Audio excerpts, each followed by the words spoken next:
Where does that influence come from? The best thing we can come up with is that it's some kind of a worldwide conspiracy. But if we really want to solve this, we got to see it in context, in the real dynamics of the human system. So let's start with a more accurate question. What are Jews? And why do we feel about them the way we do?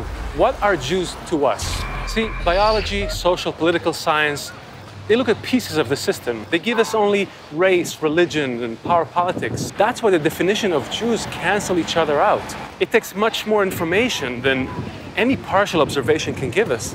We need a holistic science that deals with organizing principles and how they steer the larger system, a science of relationships, if you will. That science is cybernetics and network science, which have been around since the middle of the 20th century, but mostly theoretical, until we started getting evidence from supercomputing and big data sets.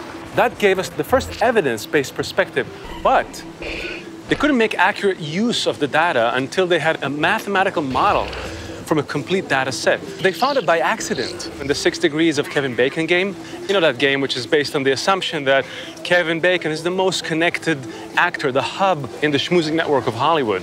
It works because they use only the closed world of Hollywood actors. You know how the game works. You play by finding every actor that played in a Hollywood film and the distance between him and Kevin Bacon, and it always works out to 6 degrees or fewer. That was the eureka moment, because now they had a clean and complete data set of a small system, and they could actually see the mechanisms, the forces that make that system collapse or survive. It was actually the structure of survival itself.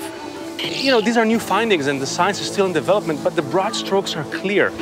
Nature develops its part from simple systems into complex ones by predictable patterns called scale-free networks. Now, this is going to get a bit mathematical, so stay with me.